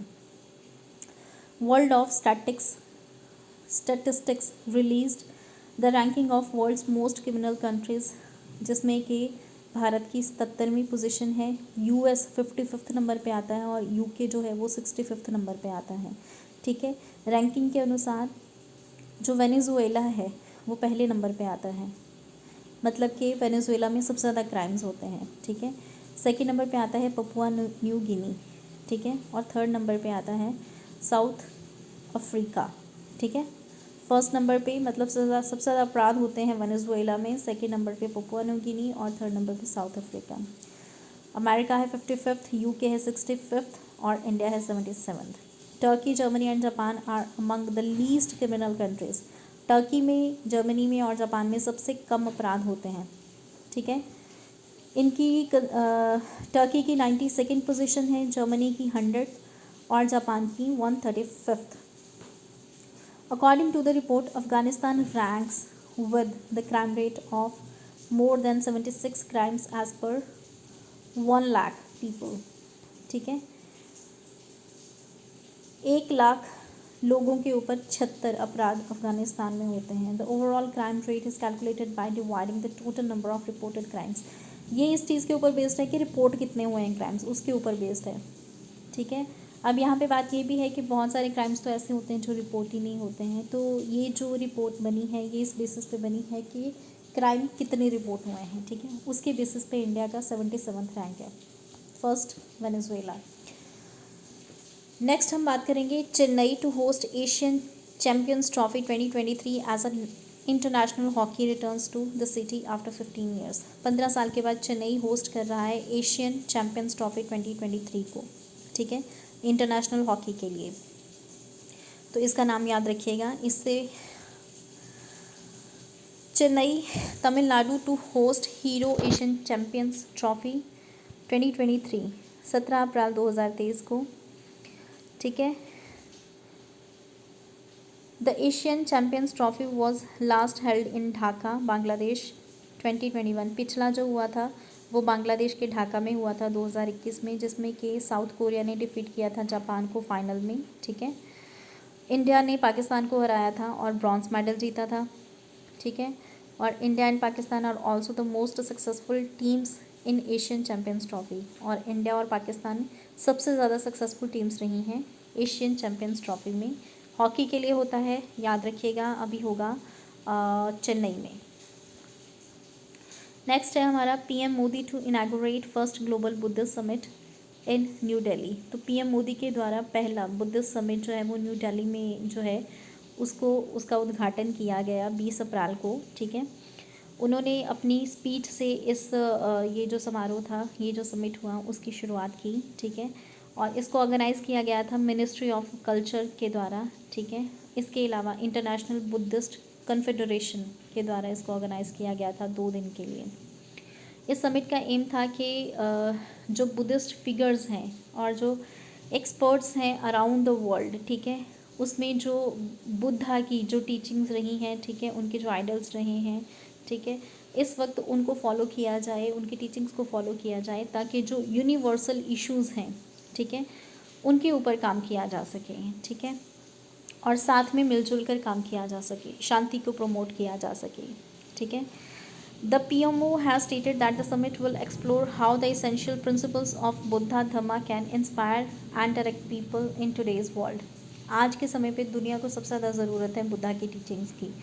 Eminent scholars, Sangha leaders and Dharma practitioners from various regions will participate in the event discussing significant global। तो ये सब चीज़ें बताई गई हैं, ठीक है, इसके बारे में। इसके अलावा there were talks conducted on 4 different topics which are Buddha Dhamma and peace, Buddha Dhamma in relation to environmental crisis, health and sustainability, the conservation of the Nalanda Buddhist tradition, the Buddha Dharma pilgrimage, living heritage and Buddha relics. These discussions aim to provide a strong foundation for India long-standing cultural connections with countries in South, Southeast and East Asia. तो ध्यान रखिएगा इसके बारे में। तो ये कुछ झलकियाँ हैं उस समारोह की, आप देख सकते हैं, ठीक है, जिसमें कि बुद्धिस्ट स्कॉलर्स को बुलाया गया है और इस समारोह का जो है वो उद्घाटन किया गया। नेक्स्ट बात करेंगे Nithya won singles gold at Brazil para badminton international. Nithya ji के द्वारा जो ब्राज़ील में पैरा बैडमिंटन इंटरनेशनल हुआ है उसमें गोल्ड जीता गया है। तो ऊपर आप इनकी तस्वीर देख सकते हैं नित्या जी की, ठीक है, इनके द्वारा गोल्ड मेडल जो है वो जीते गए हैं। 18 साल की हैं ये। इन्होंने पेरू की जो खिलाड़ी थी ड्यूलिनिया पोवेडा फ्लोरस, उनको हराया है, ठीक है। और इसके अलावा she also combined with Sivarajan Solaimalai to beat Hong Kong's Chu Man Kai और च्यूविंग की, उनको भी इन्होंने हराया मिक्स डबल्स में, ठीक है। इसके अलावा टोक्यो पैरालंपिक चैम्पियन जो प्रमोद भगत और सुकांत कदम जी हैं, उन्होंने भी गोल्ड जीता है men's double after defeating Korean pair of जू डोगानचे और शिन कियोंग हवान को, ठीक है। इनके नाम याद रखिएगा। नित्या जी जो है उन्होंने सिंगल्स में गोल्ड जीता है, ठीक है, पैरा बैडमिंटन में। और इसके अलावा प्रमोद भगत और सुकांत कदम जी का भी नाम याद रखिएगा, इन्होंने मेंस डबल्स में जीता है। नेक्स्ट है हमारा European Space Agency's JUICE mission launches to search for life on Jupiter's moon. तो यूरोपियन स्पेस एजेंसी के द्वारा जूस मिशन को लॉन्च किया गया है जो कि स्टडी करेगा जुपिटर के मून्स के बारे में, मतलब कि जो नेचुरल सैटेलाइट्स हैं बृहस्पति ग्रह के, उसके बारे में ये स्टडी करेगा, ठीक है। Jupiter IC moons explorer mission juice on Friday 14 अप्रैल इसको 14 अप्रैल को मतलब कि इसको लॉन्च किया गया है, ठीक है। Using an Ariane 5 rocket from Europe's spaceport in Kourou, French Guiana, JUICE aims to explore Jupiter and 3 of its largest moon. Jupiter को और इसके जो 3 सबसे बड़े सैटेलाइट्स हैं उनको ये जो है वो स्टडी करेगा, ठीक है। Following successful separation from the Ariane 5 rocket, the ESA received a signal from JUICE about an hour after launch. तो ये वहाँ से रिलीज़ होने के बाद 1 घंटे के बाद इसने अपने मतलब के जो सिग्नल्स हैं वो देने शुरू कर दिए थे और कम्युनिकेशन शुरू हो गया है, तो इन्फॉर्मेशन मिलती रहेगी। आपने ये याद रखना है कि जो जूस मिशन है ये जुपिटर के मून्स को स्टडी करने से रिलेटेड है और ये ESA यानी कि यूरोपियन स्पेस एजेंसी का मिशन है, ठीक है। जूस जो है it will spend 17 days deploying it's solar arise antennas and other instruments before conducting 3 months of instrument testing and preparation। 17 दिन का ये जो मिशन है जिसमें कि ये अपने जितने भी एंटीना है, रेस है, वो सारे मतलब कि सेट कर लेगा ये। The spacecraft's ultimate destination is Jupiter and it will take 8 years for Juice to reach the planet. इसको 17 साल लगेंगे प्लानट तक पहुंचने के लिए, ठीक है। ये 17 दिन जो है ना, 17 दिन का जो समय है, ये इसके जितने भी इंस्ट्रूमेंट हैं वो सारे मतलब के सेट हो जाएंगे और कुल ये जो है वो 8 सालों का ये जो है वो मिशन है वहाँ तक पहुँचने के लिए, ठीक है। तो इन सब चीज़ों को ध्यान रखिएगा। ये जो 3 बड़े मून हैं जुपिटर के वो है गैनीमेड है, कैलिस्टो है और यूरोपा है, ठीक है। तो इनको स्टडी करेगा बेसिकली ये। नेक्स्ट है हमारा R Madhavan son Vedant wins 5 gold medals in swimming.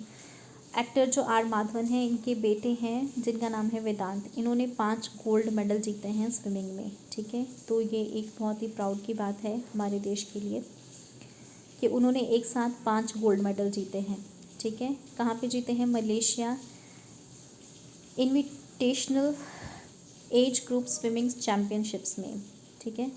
और मतलब कि उनके पिताजी को बहुत से लोगों के द्वारा बधाइयाँ दी गई इस मौके पे, ठीक है, क्योंकि साइमल्टेनियसली उन्होंने ये 5 मेडल्स जो हैं वो जीते हैं, ठीक है। तो इनका नाम याद रखिएगा। इन्होंने ये जीते हैं जो 100 मीटर का हुआ है, 200 मीटर का, 500 मीटर का, 400 मीटर का और 1200 मीटर का इवेंट, उसमें उन्होंने ये जो विक्ट्री है वो हासिल की है। नाम याद रखिएगा, वेदांत माधवन। नेक्स्ट है उथूर betel leaf joins Tamilnadu's kitty इन GI टैग्स।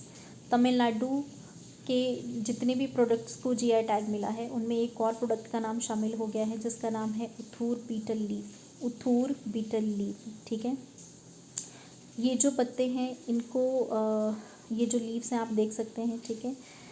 इनको स्पेशल तौर पर सर्व किया जाता है। Occasions like temple festivals, house warming and weddings have received geographical tag recently, ठीक है। spicy and pungent leaf is extremely unique and is specifically found in the village of Uthur in Tamil Nadu's Thoothukudi district. Thoothukudi जो district है वहाँ पे खास तौर पर ये पाए जाते हैं, ठीक है। वित्रिलाई कैन बी ट्रांसलेटेड पान, ठीक है। इनको पान भी बोला जाता है, हिंदी में इनको बोला जाता है तंबुलम, संस्कृत में बोला जाता है, ठीक है। पान बोला जाता है हिंदी में और तंबुलम बोला जाता है संस्कृत में, ठीक है। ये पत्ते पान के तौर पे इस्तेमाल किए जाते हैं अलग अलग ओकेजन्स पे तमिलनाडु में। नेक्स्ट है Mukesh Ambani regains Asia's richest person title in Forbes list, overtakes Adani. तो अडानी जी को ओवरटेक करते हुए जो मुकेश अंबानी जी हैं उन्होंने वापस एशिया के सबसे अमीर व्यक्ति का जो टाइटल है उसको पा लिया है, ठीक है। तो बात कर लेते हैं इनकी। वापस ये भारत ही नहीं बल्कि एशिया के सबसे अमीर व्यक्ति बन गए हैं, ठीक है। फोर्ब्स ने कहा है, अभी ये जो हाल ही में लिस्ट रिलीज़ की है 2023 की, उसमें ये बताया दुनिया में, ठीक है, इनके पास जो कुल वेल्थ है वो है $83.4 बिलियन, ठीक है। और दूसरी तरफ जो अडानी ग्रुप के चेयरपर्सन हैं गौतम अडानी जी, इनके पास जो वेल्थ है वो है 47.2 बिलियन यूएस डॉलर्स, ठीक है, और ये 24वें नंबर पे आ रहे हैं। दुनिया में मुकेश अंबानी 9वें नंबर पे हैं और अडानी जी 24वें नंबर पे हैं। इस वक्त बात कर लेते हैं कि टॉप कौन कर रहा है। पहले एलॉन मस्क थे, लेकिन अब बर्नार्ड अर्नोल्ट जो हैं वो टॉप कर रहे हैं, ठीक है। 1 मई 2023 तक का ये जो डेटा है, ये रिचेस्ट मैन बन गए हैं, जो कि CEO एंड चेयरमैन हैं LVMH के, फ्रांस से बिलोंग करते हैं ये, और इनका जो नेटवर्थ है वो है 237 बिलियन यूएस डॉलर, ठीक है, और वो नंबर 1 पे आ गए हैं, और जो एलॉन मस्क हैं वो नंबर 2 पे आ गए हैं, ठीक है। नेक्स्ट बात करेंगे हम, India and Bhutan plan to set up first integrated check post along border near Jaigaon, ठीक है। इंडिया और भूटान का इंटीग्रेटेड जो चेक पोस्ट है वो जो भारत और भूटान का जो बॉर्डर है जयगांव पे, ठीक है, वहाँ पे सेटअप होने जा रहा है, ठीक है। इसके बारे में बात कर लेते हैं। हाल ही में न्यू दिल्ली में 5 अप्रैल को एक जो मीटिंग है वो अरेंज की गई थी हमारे जो प्रधानमंत्री हैं नरेंद्र मोदी उनके दरमियान, और जो भूटान के राजा हैं जिग्मे खेसार नामग्याल वांगचुक उनके दरमियान, ताकि दोनों देशों के जो द्विपक्षीय जो रिश्ते हैं उनको मजबूत किया जा सके, ठीक है। इस मीटिंग के दौरान दोनों तरफ से सब तरह के जो पक्ष हैं, दोनों कंट्रीज़ के जो रिलेशन को कोऑपरेशन को मजबूत करने के लिए उनके ऊपर ख़ास तौर पर ध्यान दिया गया, ठीक है। अभी हाल ही में जो भूटान है वो अपना 13वां जो पंचवर्षीय योजना होती है उसको अनाउंस करने जा रहा है। तो इंडिया ने ये कहा है कि वो अपनी तरफ से पूरी सपोर्ट करेगा भूटान को, ठीक है। इसके अलावा जो भारत है, भारत के द्वारा एडिशनली मतलब कि हेल्प किया जाएगा, क्रेडिट फैसिलिटी उनको दी जाएगी, वो जो एक्सपोर्ट करते हैं भारत को एग्रीकल्चरल कमोडिटीज़ का, ठीक है। तो भारत की तरफ से भी उनको मदद की जाएगी, ताकि लॉन्ग टर्म जो सस्टेनेबल अरेंजमेंट है उसको बना के रखा जा सके, ठीक है। इसके अलावा जो दोनों कंट्रीज़ हैं दोनों कंसिडर कर रही हैं पहला इंटीग्रेटेड चेक पोस्ट जो है इंडो भूटान बॉर्डर पे उसको सेट करने का, ठीक है, और ये जो है वो जयगांव के नज़दीक बनने जा रहा है, ठीक है। इसके अलावा कोकराझर गेलेफू रेल लिंक प्रोजेक्ट जो है वो भी बनने जा रहा है इंडिया और भूटान के दरमियान, और ये पहला ऐसा रेल लिंक होगा भारत और भूटान के दरमियान, ठीक है। इसके अलावा चूखा हाइड्रो इलेक्ट्रिक प्रोजेक्ट है। इसके अलावा पनंत सांगचू हाइड्रो इलेक्ट्रिक प्रोजेक्ट, और इसके अलावा खोलांगचू हाइड्रो इलेक्ट्रिक प्रोजेक्ट जो है वो, ये सारे एग्जांपल्स हैं भारत और भूटान के बायलैटरल कोऑपरेशन के, ठीक है। तो आप ध्यान रख सकते हैं, भूटान हमारा पड़ोसी देश है, मैप में आप देख सकते हैं। नेक्स्ट है हमारा 99th 3167 tigers in 2022 in India, PM Modi releases census data in Mysuru में PM मोदी के द्वारा डेटा रिलीज़ किया गया है टाइगर्स का, ठीक है।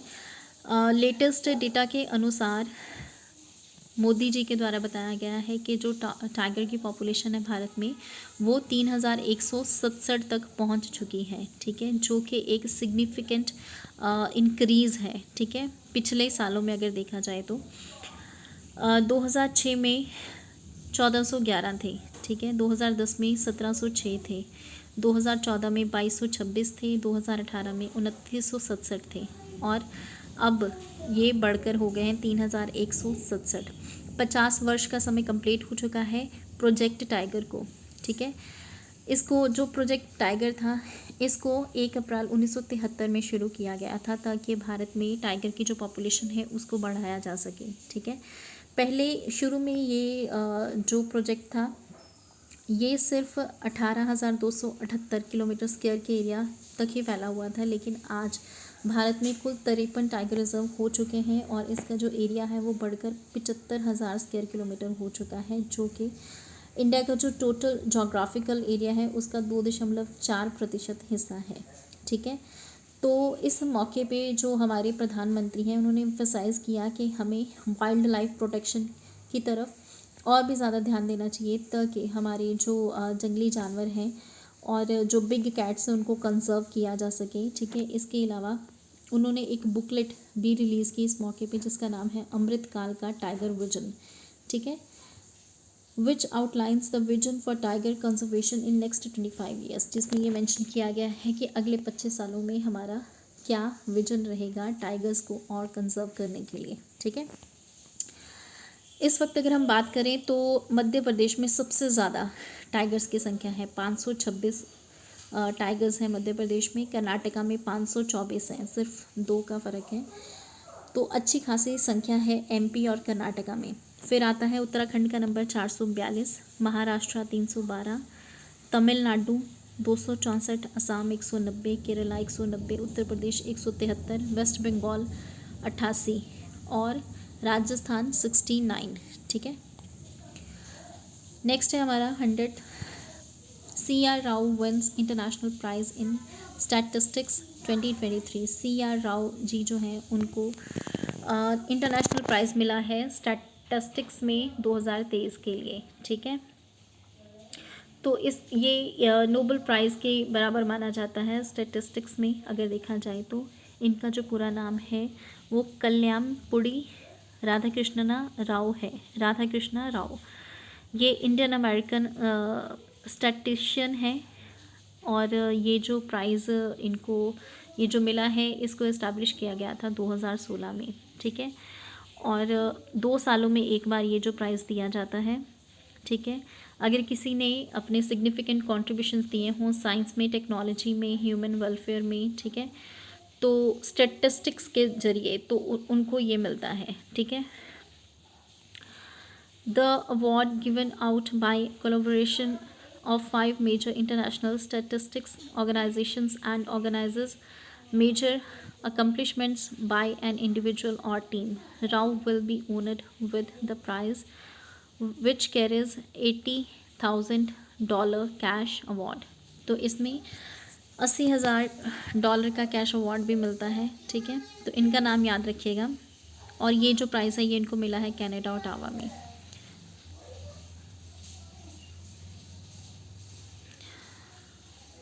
ठीक है, मिलेगा मतलब जुलाई में मिलेगा इनको। इनका नाम जो है वो दिया गया है इसके लिए।